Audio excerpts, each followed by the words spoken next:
اللہ کی ذکر کی کیفیت اہل ذکر کے پاس سے نصیب ہوتی ہے، اور یہ جب نصیب ہو جائے تو پھر نسیان زائل ہو جاتا ہے، اور جب اہل اللہ کی مجلس سے بندہ دور ہٹ جائے تو پھر کیا ہوتا ہے کہ پھر بندہ خدا سے غافل ہونا شروع ہو جاتا ہے،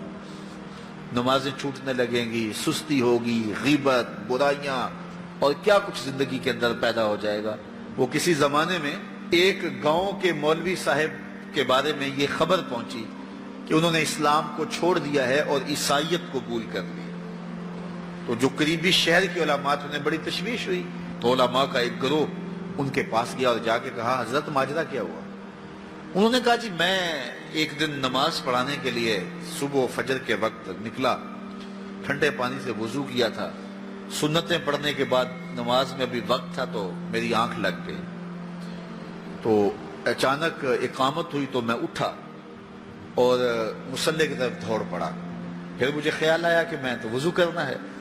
لیکن میں مصلی پہ کھڑا ہو چکا تھا، اب یہاں مصلی چھوڑ کے جاؤں تو نمازی کوسیں گے کہ پہلے کہاں گیا ہوا تھا، تو اسی گو مگو کی کیفیت کے اندر میں نے جو ہے وہ نماز پڑھانا شروع کر دی، لیکن میں ڈرا کہ میں مصلی رسول کی توہین کر رہا ہوں، بے وضو نماز پڑھا رہا ہوں، تو کہیں اللہ کا عذاب میرے اوپر نازل نہ ہو، تو میں ڈرتا بھی رہا، لیکن ساری نماز پڑھائی، میرے اوپر کوئی ایسی کیفیت اللہ کے عذاب کی نہیں آئی، سارا دن گزر گیا، اگلی رات بھی گزر گئی، اگلے دن فجر کا وقت آیا تو پھر میرا وضو ٹوٹ گیا، تو پھر میں نے کہا اب ٹھنڈے پانی سے وضو کیا کرنا ہے، پھر میں مصلی پہ چڑھ گیا،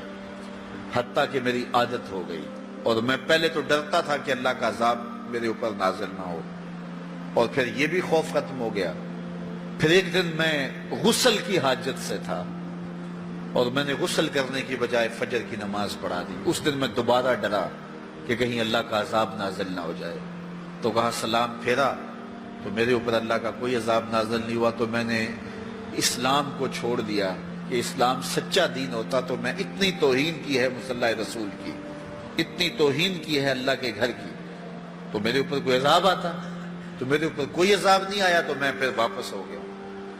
تو میں عیسائیت قبول کر لیا، تو علماء نے کہا کہ تیرے اوپر کوئی عذاب نہیں آیا، اس سے بڑا عذاب کیا ہو سکتا ہے، رب نے اپنا دین چھین لیا ہے، اس سے اور بڑا عذاب کیا ہو سکتا ہے، اس نے اپنا پیارا دین، محبوب دین تجھ سے چھین لیا ہے، اب جا بھٹکتا پھر، دھکے کھاتا پھر، تیرے سے وہ جو نور تھا وہ تو ہم نے نکال لیا، اب ایک بت رہ گیا۔ یہ سزا کتنی بڑی سزا ہے، لیکن انسان مادی سزاؤں کو سزا سمجھتا ہے، وہ سمجھتا ہے کہ دولت چھین لی جائے گی، کاروبار بند کر دیا جائے گا، مجھے پریشانیاں آئیں گی، میرے اعضائے بدنیاں توڑ دیے جائیں گے، آنکھوں کی بینائی اچک لی جائے گی، میرا ایکسیڈنٹ ہو جائے گا تو یہ سزا ہے،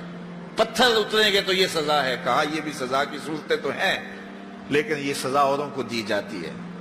لیکن یہ کتنی گہری سزا ہے۔ فَأَنْسَاهُمْ أَنفُسَهُمْ، انہیں ان کی ذاتوں سے بے خبر کر دیا جائے،